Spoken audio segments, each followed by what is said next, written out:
ಹೋಗ್ರಣ ಮುಂದಕ್ಕೆ ಹೋಗಿ ಮುಂದಕ್ಕೆ ಹೋಗಿ.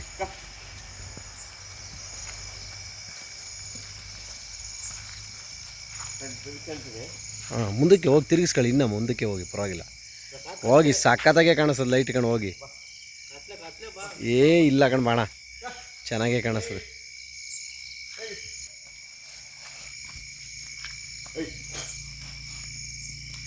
ತಿರುಗಿಸ್ಕೊ ಬನ್ನಿ. ಹಾಂ, ಜೋಡಿ ಅಂದರೆ ಮನೆ ಕರ ಸ್ವಲ್ಪ ಲೆಂತ್ ಕಮ್ಮಿ ಆಯ್ತದಲ್ಲ. ಗುಂಡ ಕಮ್ಮಿ ಆಯ್ತದೆ, ಎಡಗೋಲ್ ಕಮ್ಮಿ ಬರ್ತದೆ.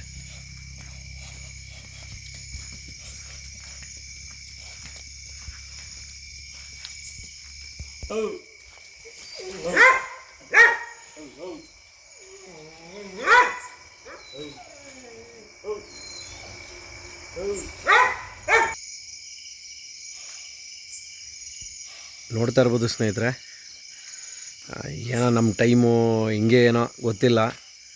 ನಾವು ವಿಡಿಯೋ ಮಾಡೋದಾಗಲಿ ಮಾಡೋದಾಗಲಿ ಎಲ್ಲ ನೈಟ್ ಹೊತ್ತೆ. ನೋಡಿ, ಇವರು ನಮ್ಮ ಸ್ನೇಹಿತರು, ಹಾಗಾಗಿ ಇವತ್ತು ಅವ್ರ ಊರಿಗೆ ಬಂದಿದ್ದೀವಿ. ಅವ್ರನ್ನೇ ಕೇಳೋಣ ಬನ್ನಿ, ಯಾವ ಊರು ಅಂತ, ಹೆಸರು ಎಲ್ಲ. ಅಣ್ಣ ನಮಸ್ತೆ. ಹೇಳಿ ಅಣ್ಣ, ನಿಮ್ಮ ಹೆಸರು? ಸಿದ್ಲಿಂಗ್ ಪ್ರಸಾದ್. ಅಣ್ಣ, ಯಾವ ಊರವರು? ಚಿಕ್ಕನಾಗನಹಳ್ಳಿ ಹತ್ರ ತರಬೇನಹಳ್ಳಿ. ಅಂದರೆ ಎಲ್ಲಿಗೆ ಬರುತ್ತೆ ಇದು? ಯಾವ ತಾಲೂಕು? ಚಿಕ್ಕನಾಗನಹಳ್ಳಿ ತಾಲೂಕು, ತುಮಕೂರು ಡಿಸ್ಟಿಕ್ಕು. ಹತ್ತತ್ರ ತಿಪ್ಟೂರು ರೋಡಲ್ಲಿ ಇದ್ದೀವಿ. ತಿಪ್ಟೂರು ರೋಡಲ್ಲ, ಹೊಸದುರ್ಗ ರೋಡು. ಓಕೆ ಅಣ್ಣ, ಇವಾಗ ಬಂದು ಇದಕ್ಕೆ ಕೊಂಬನ್ನ ಪ್ಯಾಚ್ ಮಾಡಿ ನಾಳೆ ಇರೋ ನಿಮ್ಮ ಹಬ್ಬಕ್ಕೋಸ್ಕರ, ಕಾರ್ ಹಬ್ಬಕ್ಕೋಸ್ಕರನೇ ಬಂದಿದ್ದೀವಿ. ನಾವು ಬರೋದೆಲ್ಲ ನೈಟ್ ಹೊತ್ತಲ್ಲೇ. ಏನು ಅನಿಸುತ್ತೆ ನಿಮಗೆ? ಮಾಡಿಸ್ಬೇಕು ಅನ್ನಿಸ್ತು, ಅದಕ್ಕೆ ಫಾರ್ವರ್ಡ್ ಆಗ್ತಾ ಇದ್ದೆ. ಕರ್ಸ್ಕೊಂಡಿದ್ದೀರಾ? ಅದು ಇನ್ನೊಂದು ಸ್ವಲ್ಪ ಫಿನಿಶಿಂಗ್ ಬರಬೇಕು, ಯಾಕೆಂದರೆ ತುಂಬ ಟೈಮ್ ಕಡಿಮೆ ಇದೆ. ತಿರುಗಿ ಮತ್ತೆ ನಾನು ಬೆಳಗ್ಗೆ ಡ್ಯೂಟಿಗೆ ಹೋಗಬೇಕು. ಹಂಗಾಗಿ ಅದನ್ನೊಂಚೂರು ಎಂಬ್ರಿ ಮಾಡ್ಕೊಂಡ್ರೆ ಸರಿ ಹೋಗುತ್ತೆ. ಓಕೆ ಅಣ್ಣ, ಇವಾಗ ಇವು 120 ಕೂಟ ಮಾಡಿರೋದ ಅಥವಾ ಈಗ ಜೊತೆನೇ ಹಿಂಗೆ ಮಾಡ್ಕೊಂಡ್ರದ? 120 ಕೂಟ ಇದು. 120 ಅಂದರೆ ಇವೇನು ಜೊತೆ ಏನಲ್ಲ. ಎರಡಕ್ಕೆ ಎರಡು ಜೊತೆನೂ ಇಲ್ಲ. ಇವಾಗ ಯಾರೇ ಕೇಳಿದ್ರು 120 ಬಿಚ್ತೀರಾ ನೀವು? ಓಕೆ ಅಣ್ಣ, ಇವಾಗ 120 ನೀವು ಕೊಡ್ತೀನಿ ಅಂತಂದರೆ ಇವಾಗ ಇದಲ್ಲಿ ಮನೇಲಿ ಹುಟ್ಟಿದ್ದ ಅಥವಾ ನೀವು ಎರಡೂ ಪರಿಚಯ? ಎರಡೂ ತಂದಿದ್ದಾವೆ ನೆನ್ನೆ. ಅಣ್ಣ, ಅಲ್ಲೇನಾರು ಮಾಡವಣ್ಣ? ಇದು ಈ ಕೋಡ್ ಮಾಡಿರೋದು ಈಗ ಅಲ್ಲಿ ಕೆಡಬೇಕು. ಎರಡಲ್ಲಿ ಕೆಡಗದೆ, ಎಡಗಡೆದು ಬಲಗಡೆದು ಅಲ್ಲಿ ಮಾಡಿಲ್ಲ, ಇನ್ನೂ ಅಲ್ಲಿ ಮಾಡಿಲ್ಲ. ಓಕೆ ಅಣ್ಣ, ಯಾರು ಬಂದರೆ ಕೊಡ್ತೀರಾ? ಏನು ತೊಂದರೆ ಏನಿಲ್ಲ. ಸೊ ಎರಡರಲ್ಲಿ ಯಾವ್ದು ಎಡಗೋಲ್ಗಾರ ಬರಲಿ ಬಲಗೋಲ್ಗಾರ ಬರಲಿ ಕೊಡ್ತೀರಾ? ಓಕೆ ಅಣ್ಣ, ಇದರಲ್ಲಿ ಏನಾರು ವ್ಯವಸಾಯ ಏನಾರು ಮಾಡಿದ್ದೀರಾ? ಇನ್ನು ಸದ್ಯಕ್ಕೆ ಈಗ ನೊಗ ರೂಢಿ ಮಾಡಿದೀವಿ ಅಷ್ಟೇ. ಓಕೆ, ಇನ್ನು ಅಂಥ ಕೆಲಸ ಜ್ವರ ಮಾಡಿ ಒಟ್ಟಲ್ಲಿ ನೊಗದ ಮಡಗಿದ್ರೆ ಏನು ಇದೇನು ಮಾಡಲ್ಲ, ಹೋಯ್ತವೆ. ಓಕೆ ಅಣ್ಣ, ನೀವು ಇವನ್ನ ತಂದಿದ್ದೆಲ್ಲಿ? ಜೋಡಗಟ್ಟೆ. ಎರಡನ್ನೂ ಜೋಡಗಟ್ಟೆಯಲ್ಲಿ ತಂದರೆ? ಇದು ಒಂದು ಜೋಡಗಟ್ಟೆ. ಹಾಂ, ಇದು ಬೂಕ. ಬುಕ್ಕದಲ್ಲಿ ತಂದಿದ್ದು. ಅಂದರೆ ಅಂದರೆ ನೀವು ಒಂಟಿ ಸಾಕೋಕ್ಕೋಸ್ಕರ ತಂದರೆ ಅಥವಾ ಬೇರೆ ಏನಾರ ಜೊತೆ ಮಾಡಿದ್ದು? ಜೊತೆಗೆ ಇದಕ್ಕಾಗುತ್ತೆ ಅಂತ ತಂದ್ವಿ. ಹಾಂ, ಸಿಕ್ಕಾಬಟ್ಟೆ ಜಾಸ್ತಿ ಬೆಳೆದು ಬಿಡ್ತು, ಹಂಗಾಗಿ ನಿಮಗೆ ತೊಂದರೆ ಆಯಿತು ಅಷ್ಟೇ. ಓಕೆ ಅಣ್ಣ, ಮೊಬೈಲ್ ನಂಬರು? 9019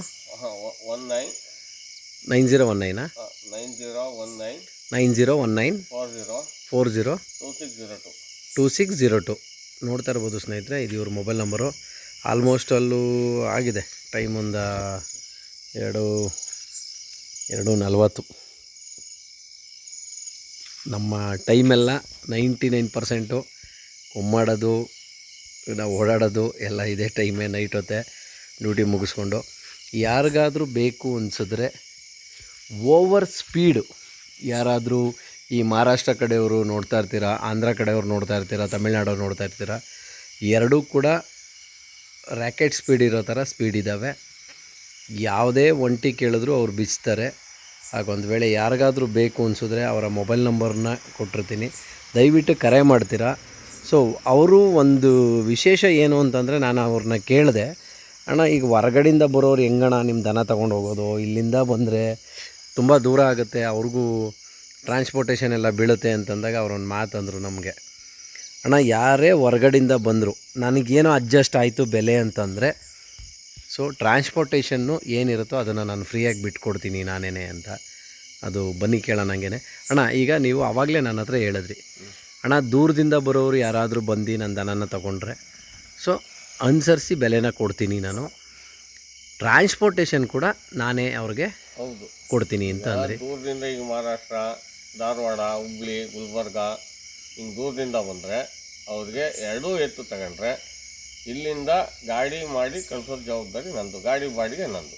ಅದೆಷ್ಟರಾಗಲಿ ಅದು ನಿಮ್ಮದೇ. ಗಾಡಿ ಬಾಡಿಗೆ ನಂದು. ನನಗೂ ಅವ್ರಿಗೂ ವ್ಯವಹಾರ ಮುಗೀತು ಅಂದರೆ ಓಕೆ, ಗಾಡಿ ಬಾಡಿಗೆ ಅವ್ರದ್ದು ದೂರದವ್ರಿಗೆ. ಹಂಗಂತ ಹೇಳಿ ಇಲ್ಲೇ ಹತ್ರದವ್ರಿಗಿಲ್ಲ, ಹತ್ರದವ್ರಿಗಿಲ್ಲ. ಒಟ್ಟಿನಲ್ಲಿ ದೂರದವ್ರು ಬಂದರೆ ಅಂದರೆ ನಿಮ್ಮ ಅಳತೆಯಲ್ಲಿ ನಿಮ್ಮ ಪ್ರಕಾರ ಅಲ್ಲೋದ್ರೆ ಒಂದು 10 ವರ್ಷ 15 ವರ್ಷ ಒಂದೇ ಮನೇಲಿ ಇರ್ತವೆ ನಮ್ಮ ದನಗಳು, ವ್ಯವಸಾಯ ಮಾಡ್ತಾರೆ ರೈತರುಗಳು ಅಂತನ್ನೋ ಒಂದಕ್ಕೆ ನೀವು ಆ ಥರದ್ದು ಒಂದು ಆಫರು.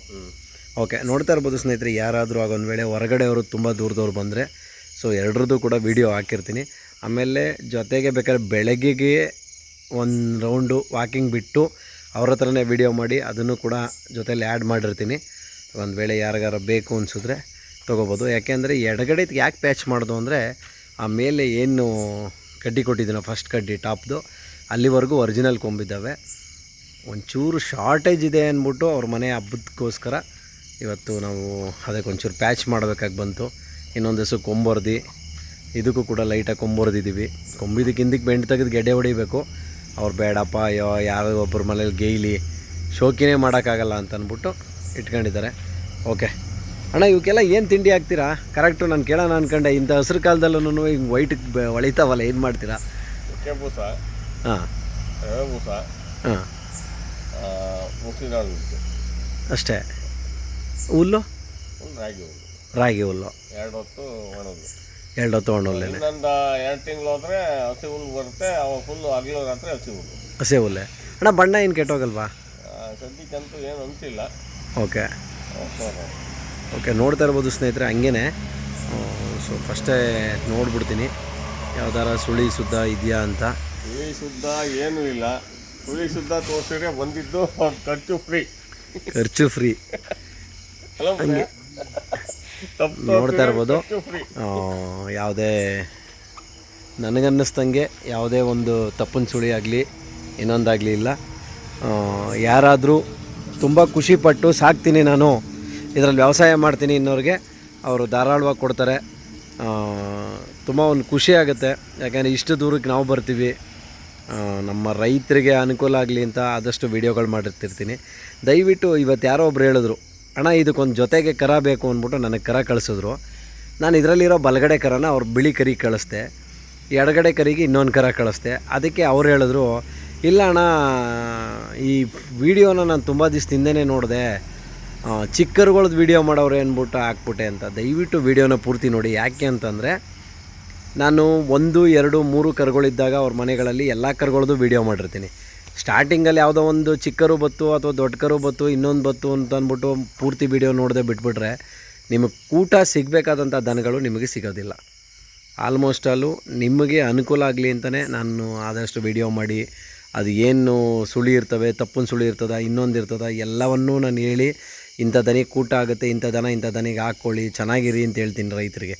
ಅದೇ ರೀತಿಲಿ ದಯವಿಟ್ಟು ಆ ಥರ ಮಾಡ್ಕೋಬೇಡಿ. ದಯವಿಟ್ಟು ವೀಡಿಯೋ ನೋಡಿರಿ ಪೂರ್ತಿ, ಸಬ್ಸ್ಕ್ರೈಬ್ ಮಾಡಿಕೊಂಡು ಬೇರೆಯವ್ರಿಗೆ ಶೇರ್ ಮಾಡಿ. ನಿಮ್ಮ ಕೈಯಲ್ಲಾಗಿದ್ದು ನೀವು ಮಾಡಿ, ನಮ್ಮ ಕೈಯಲ್ಲಾಗಿದ್ದು ನಾವು ಮಾಡ್ತೀವಿ, ಸರಿನಾ? ಯಾರಿಗೊಬ್ಬರಿಗೆ ರೈತರ ಮನೆಯಿಂದ ರೈತರ ಮನೆಗೆ ತಲುಪಿ ಕೂಟ ಆದರೆ ಅದೇ ಒಂದು ಖುಷಿ. ಓಕೆ ಸಿಲ್ಲಿಗಣ್ಣರೇ,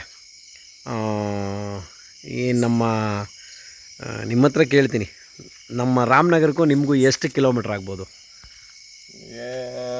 ಬೆಂಗಳೂರು 160 ಕಿಲೋಮೀಟ್ರ್ ನಮಗೆ. ಹಾಂ, ಅಲ್ಲಿಂದ ಹಚ್ಕೊಂಡು 50 ಎಲ್ಲ ಒಂದು 200, 210, 220 ಕಿಲೋಮೀಟ್ರ್ ಆಗ್ಬೋದು ನಿಮ್ಮ. ಓಕೆ, ಇವಾಗ ಬಿಡದಿ ಹತ್ರ ಭೂ ಸ್ವಾಧೀನ ಮಾಡಿ ಗ್ರೇಟರ್ ಬೆಂಗಳೂರು ಮಾಡೋಕ್ಕೋಸ್ಕರ ರೈತರು ಬೆಳೆನ ಹಾಳು ಮಾಡ್ತಿದ್ದಾರೆ.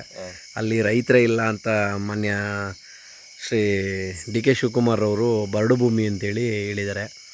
ನಿಮಗೆ ಯಾರಾದರೂ ಸ್ನೇಹಿತರುಗಳು ಅವರು ಇವರು ಇದ್ದಾರೆ, ನೀವಲ್ಲೆಲ್ಲ ಬಂದಿರ್ತೀರ, ಜಾತ್ರೆಗಳಿಗೆ ಓಡಾಡಿರ್ತೀರ, ಅಲ್ಲಿರ್ತಕ್ಕಂಥ ಬಿಡದಿ, ಬೈರಮಂಗಲ, ಕಂಚಕಾರನಹಳ್ಳಿ ಆ ಸರೌಂಡಿಂಗ್ ಭೂಮಿಗಳು ಬರಡು ಭೂಮಿ ಅಂತ ಅನಿಸಿದೆಯಾ?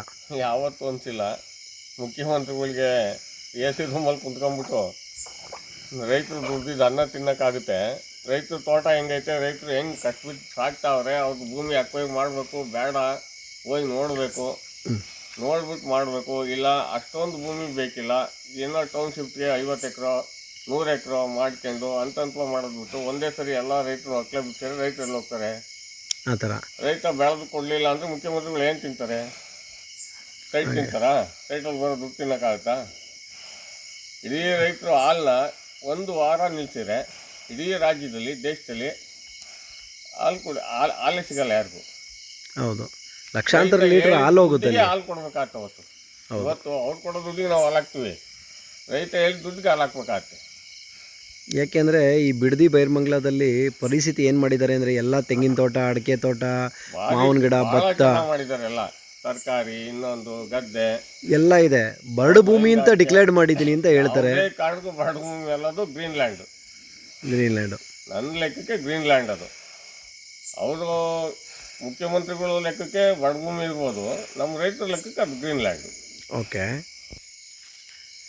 ಅಣ್ಣ, ಇವಾಗ ನಮ್ಮ ಬಿಡದಿ ಭಾಗದಲ್ಲಿ 1 ಎಕರೆಗೆ 2.25 ಕೋಟಿಯಿಂದ 2 ಕೋಟಿ, 210, 220, 230 ಕೋಟಿವರೆಗೂ ದುಡ್ಡನ್ನು ಕೊಡ್ತೀವಿ, ನಿಮಗೇನು ಅನ್ಯಾಯ ಮಾಡಲ್ಲ, ಇಡೀ ಕರ್ನಾಟಕದಲ್ಲೇ ಹೈಯೆಸ್ಟು ಕೊಡ್ತಿರ್ತಕ್ಕಂಥ ಒಂದು ದುಡ್ಡು ಅಂತ ಹೇಳಿ ಮುಖ್ಯಮಂತ್ರಿಗಳು ಮತ್ತು ಅವರ ಏನು ರಿಯಲ್ ಎಸ್ಟೇಟ್ ದಂಧೆಕೋರರು ಹೇಳ್ತಿದ್ದಾರೆ. ನಿಮ್ಗೇನು ಅನಿಸುತ್ತೆ, ಅವ್ರು ಕೊಡ್ತಿರೋ ದುಡ್ಡು ಸರಿ ಅನಿಸಿದೆಯಾ? ಹೇಗೆ? 2.5 ಕೋಟಿ ಎಲ್ಲ 3 ಕೋಟಿ ಕೊಟ್ಟರು ರೈತನ 1 ಕುಂಟೆಗೆ ಸಮ. ಅದು ರೈತನ 1 ಕುಂಟೆ ಭೂಮಿಗೆ ಎಕರೆಗೆಲ್ಲ 1 ಕುಂಟೆಗೆ ಸಮ. ಬಟ್ ಆ 1 ಕುಂಟೆ ದುಡ್ಡು ತಗೊಂಡು ಮಾರಿ ಅವನು ಮೋಜು ಮಸ್ತು ಮಾಡಿ ಮತ್ತೆ ನಾಳೆ ಅವ್ನು ಕೂಲಿ ಮಾಡ್ಬೇಕಾಗತ್ತೆ, ಭಿಕ್ಷೆ ಬಿಡ್ಬೇಕಾಗತ್ತೆ. ಓಕೆ, ರೈತನ ಜಮೀನು ರೈತನಿಗೆ ಬಿಟ್ಟರೆ ಅವನು ದುಡ್ಕೊಂತಾನೆ, ಅವ್ನು ತಿಂತಾನೆ, ಅವನು ಅವ್ನ ಮಕ್ಕಳು. ಈಗ ನಮ್ಮಪ್ಪ ನಮ್ಮ ತಾತ ಬಿಟ್ಟೋ ಇರೋದು ನಾವಿದ್ದೀವಿ. ಅವರು ಎಲ್ಲ ಹಿಂಗೆ ಮಾಡ್ಕೊಂಡ್ರೆ ನಮಗೆಲ್ಲಿ ಇರ್ತಿತ್ತು ಆ ಥರ. ಇವತ್ತು ಒಂದು ಎಕರೆಗೆ ಇವ್ರು 2.5 ಕೋಟಿ ಕೊಡ್ತಾರೆ. ಇನ್ನು 1 ತಿಂಗಳು ಬಿಟ್ಕೊಂಡು ಅದೇ ರೈತ ಹೋಗಿ 2.5 ಕೋಟಿಗೆ 3 ಕೋಟಿ ಕೊಡ್ತೀನಿ ಅಂದ್ರೆ ಆ ಜಾಗ ಕೊಡಲ್ಲ. ಹೌದು, ಏನಾದರೂ ರೈತರಿಗೆ ಅಲ್ಲಿಗೆ ಮುಗೀತು. ಮಾಡೋದು ಇವರು ಅದೇ ಜಾಗದಲ್ಲಿ ಅದೇ ರೈತ ಹೋಗಿ ಸೆಕ್ಯೂರಿಟಿ ಕೆಲಸ ಮಾಡಿಕೊಂಡು ಇವ್ರ ಮನೆ ವಾಚ್ಮನ್ ಕೆಲಸ ಮಾಡ್ಕೊಂಡು, ಇವ್ರ ಮನೆ ಟಾಯ್ಲೆಟ್ ಬಚ್ಚಲು ಮನೆ ನೆಲ ಒರೆಸ್ಕೊಂಡು, ಇವ್ರ ಮನೆ ಪಾತ್ರೆ ತೊಳ್ಕೊಂಡು ರೈತ ಬದುಕಬೇಕು. ಯಾಕೆಂದರೆ ಇವತ್ತು ಬಿಡದಿ ಜಾಗದಲ್ಲಿ 2,000 ಇದ್ದಂಥ ಒಂದು ಸ್ಕ್ವೇರ್ ಫೀಟ್ ಜಾಗ ಇವತ್ತು 7,500 ಆಗಿದೆ. 7,000 ಆಗೈತೆ ಅಂತೀರಾ? ಅಲ್ಲಿಗೆ ಹೆಂಗೆ ಇವತ್ತು ಅದೇ ನಾನು ಹೇಳೋದು. ಈಗ 2.5 ಕೋಟಿಗೆ ಇವರು 1 ಎಕರೆ ತಗೊಂತಾರೆ. ಇನ್ನು 1 ತಿಂಗಳು 2 ತಿಂಗಳು ಬಿಟ್ಕೊಂಡು ಹೋದ್ರೆ ಅದು ಕುಂಟೆ ಕೊಡೋಲ್ಲ 2.5 ಕೋಟಿಗೆ. ಹೌದು, ಆ ಪರಿಸ್ಥಿತಿ. ಒಂದು ಸೈಟ್ ಬೆಲೆನೇ 1 ಕೋಟಿ ಆಗುತ್ತೆ. ಹೌದು, ಅವತ್ತು ಆ ರೈತ ಕೊಟ್ಟಿದ್ದಕ್ಕೆ ಏನು ಪ್ರಯೋಜನ? ಇವತ್ತು ದೇವನಹಳ್ಳಿ ಏರ್ಪೋರ್ಟ್ಗೆ 2 ಲಕ್ಷ, 3 ಲಕ್ಷ, 5 ಲಕ್ಷಕ್ಕೆ ಜಮೀನು ಕೊಟ್ಟರು. ಎಷ್ಟೋ ಒಂದು 6 ತಿಂಗಳ ವರ್ಷದ ಹಿಂದೆನೇ ಒಂದು ವಿಡಿಯೋ ಮಾಡಿದ್ದೀನಿ ಅಲ್ಲಿನ ರೈತರದು. ಹಿಂಗೆ ಹೋದಾಗ, ಅಣ್ಣ ಏನು ಮಾಡಿದ್ದೀರಾ, ಎಷ್ಟು ಜಮೀನು ಇಟ್ಕೊಂಡಿದ್ದೀರಾ ಅಂದಾಗ, ನನ್ನ ಮಕ್ಕಳಿಬ್ರು ಸೆಕ್ಯೂರಿಟಿ ಕೆಲಸಕ್ಕೆ ಹೋಗ್ತಾರೆ ಕಣಪ್ಪ, ಕಾರು ಇದು ಏನದು ಪಾರ್ಕಿಂಗಿಗೆ ಸೆಕ್ಯೂರಿಟಿ ಕೆಲಸಕ್ಕೆ ಹೋಗ್ತಾರೆ. ಅಲ್ಲಿರೋ ಇವತ್ತು ವಿಮಾನ ಇಳಿತಿರೋದು ಹತ್ತುತ್ತಿರೋದು ಜಾಗ ಸರ್ವೆ ನಂಬರ್ ನಂದು 5.5 ಎಕರೆ. ಇವತ್ತೆಲ್ಲ ಖಾಲಿ ಮಾಡ್ಕೊಂಡು ಇವತ್ತು ಬೀದಿಗೆ ಬಂದಿದ್ದೀವಿ ಅಂತ ಹೇಳ್ತಾರೆ. ಈ ಥರ ನಮ್ಮ ರೈತರನ್ನ ಹಾಳು ಮಾಡ್ತಿದ್ದಾರೆ. ನಿಮ್ಮ ಲೆಕ್ಕದಲ್ಲಿ ರೈತರು ಈ ಜಾಗವನ್ನು ಕಳ್ಕೊಳ್ಳೋದಾ ಅಥವಾ ಕಳ್ಕೊಳ್ಳೋದೇ ಉಳಿಸ್ಕೋಬೇಕಾ? ಕಳ್ಕೊಳ್ಳೋದು ಬೇಡ, ಉಳಿಸ್ಕೋಬೇಕು. ಟೌನ್ಶಿಪ್ ಮಾಡಬೇಕು ಅಂದರೆ ರೈತನೇ ಅವನಿಗೆ ಮನೆ ಕಟ್ಟಂಗೆ ಯಾರು ಬಂದರೆ ಅವ್ನಿಗೆ ಎಷ್ಟು ಬರ್ತಾ ಅಷ್ಟಕ್ಕೆ ಅವನು 1 ಕುಂಟೆ 2 ಕುಂಟೆ ಅವನಿಗೆ ಎಷ್ಟು ಬರ್ತಾ ಅಷ್ಟು ಮಾಡಲಿ. ಆ ಥರ ಗೌರ್ಮೆಂಟ್ ಅಕ್ವೈಸೇಷನ್ ಮಾಡ್ಕೊಂಡು ಅದನ್ನು ಇನ್ನೊಬ್ಬನಿಗೆ ಪ್ರೈವೇಟ್ನಲ್ಲಿ ಕೊಟ್ಟು ಇವ್ರು ಲೂಟಿ ಹೊಡೆದು ರೈತರ ಮನೆ ಹಾಳು ಮಾಡೋದು ಬೇಡ. ನಿಮ್ಮ ಅನಿಸಿಕೆ ಆ ಥರ ಇದೆ. ಓಕೆ, ಥ್ಯಾಂಕ್ ಯು ಅಣ್ಣ. ನೋಡ್ತಾ ಇರ್ಬೋದು ಸ್ನೇಹಿತರೆ, ಇವತ್ತು 250 ಕಿಲೋಮೀಟ್ರ್ ದೂರದಲ್ಲಿರ್ತಕ್ಕಂಥ ರೈತರು ಅವರ ಒಂದು ರೈತಾಪಿ ಜೀವನನ ಹೆಂಗೆ ಅಂತಂದರೆ ನೋಡಿ, ಅವರು ತೋಟದಲ್ಲಿ ಮನೆ ಕಟ್ಟಿರೋದು ಆಲ್ಮೋಸ್ಟ್ ಅಲ್ಲಿ ಕಾಣಿಸುತ್ತೆ ಸುಮಾರಾಗೆ. ಇಲ್ಲಿರೋ ಅಡಿಕೆ ಗಿಡಗಳು, ತೆಂಗಿನ ಗಿಡ ಎಲ್ಲ ಅವರ ತೋಟ, ಅವರು ತೋಟದಲ್ಲೇ ಮನೆ ಮಾಡ್ಕೊಂಡಿರೋದು. ಇಲ್ಲಿ ಯಾವ ರೀತಿಯಲ್ಲಿ ಅಡಿಕೆ ಗಿಡ, ತೆಂಗು ಇಲ್ಲಿ ಅವ್ರ ಮನೆ ಹತ್ರ ಹಿಂಗೆ ಕಾಣಿಸ್ತಿದೆಯೋ, ಇದೇ ಸ್ಟೇಜಲ್ಲಿ ನಮ್ಮ ಬಿಡದಿ, ಕಂಚಕಾರನಹಳ್ಳಿ, ಬೈರ್ಮಂಗ್ಲ, ಹೊಸೂರು, ಬನಗಿರಿ ಈ ಎಲ್ಲ ಜಾಗದಲ್ಲೂ ಏನು 9,500 ಎಕರೆ ಅಕ್ವೈರ್ ಮಾಡೋಕ್ಕೆ ಹೊರಟಿದ್ದಾರೋ ಆ ಜಾಗದಲ್ಲಿ ಇರ್ತಕ್ಕಂಥದ್ದು ನಮ್ಮ ಜಾಗ. ಓಕೆ, ಅಣ್ಣ ಕಟ್ಟಿ ಅಣ್ಣ. ಹಾಗಾಗಿ ದಯವಿಟ್ಟು ರೈತರು ಯಾರು ಕೂಡ ಭೂಮಿನ ಕಳ್ಕೊಳ್ಳೋಕ್ಕೆ ಇಷ್ಟಪಡಬೇಡಿ ಅಂತ ನಾನು ಹೇಳೋಕ್ಕೆ ಇಷ್ಟಪಡ್ತೀನಿ.